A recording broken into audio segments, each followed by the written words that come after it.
کہ جن کے بارے میں سپریم کورٹ کا خیال یہ ہے کہ غلط چیز بنی ہے. اول تو یہ کہ اس پر بھی ایک ضرور ہم یہ چاہتے ہیں کہ لارجر بینچ تشکیل دی جائے اور اس میں یہ دیکھا جائے کہ واقعتاً یہ بلڈنگ بھی اسی کیٹیگری میں آتی ہے جو بالکل ناجائز بنی ہوئی ہے, کیا اس میں صرف ایک اس کی 1/3 لیز کا معاملہ ہے. لیکن انفارچونیٹلی اس پر زیادہ گفتگو نہیں ہو سکتی ہے. میں کل انشاءاللہ خود سپریم کورٹ جاؤں گا اور درخواست کروں گا کہ اگر آپ مجھے اگر موقع دیں تو میں بتاؤں گا چیف صاحب کو کہ اس کا مسئلہ کیا ہے اور کراچی میں 35,000 عمارتیں اگر اس طرح گرائی جائیں گی تو کیا ہوگا. اور میں یہ بھی عرض کرنا چاہوں گا کہ ایک ملک میں 2 قانون اور 2 فیصلے نہیں ہوتے. عدالتوں کے فیصلے تو عدالتوں کے لیے ریفرنس ہوتے ہیں.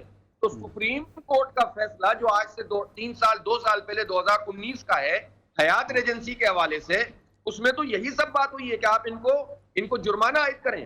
اس کا حتمی فیصلہ تک نہیں آ سکا اور اس پر اتنی جلدی ہے کہ روزانہ کی بنیاد پہ کہا جائے کہ آج بم سے اڑا یا پورے کراچی کی مشینری سے ختم کر دیا جائے. تو یہ بہرحال سپریم کورٹ کی بھی پرابلم ہے کہ یہاں پر 2 فیصلے ایک ہی معاملے میں, اسلام آباد کے لیے الگ فیصلہ, کراچی کے لیے الگ فیصلہ, یہ کیوں ہو رہا ہے؟ یہ میرا ایک عام پاکستانی کی حیثیت سے اعلیٰ ترین عدالت سے سوال ہے. اور جب یہ اس طرح سے ڈسکریمنیشن ہوگی تو لوگ عدالت کے خلاف اٹھ کر کھڑے ہوں گے, جو بالکل ٹھیک بات نہیں ہے. ٹھیک, بالکل جی جی, بہت بہت شکریہ جی رحیم صاحب. اچھا صاحب, جہاں میں ایک بات کرنا چاہ رہا تھا, جو میں آرٹیکل 187 کہ دنیا کو پتہ چلے, سپریم کورٹ کو بار بار پڑھنا چاہیے اس کو. The Supreme Court shall have power, پورا اختیار ہے to issue such directions. اچھا, ڈائریکشن دے سکتے ہیں قانون موجود اگر نہیں ہے. Orders or decrees as may be necessary, جیسی ضرورت محسوس کرے, for doing complete justice in any case or matter pending for it.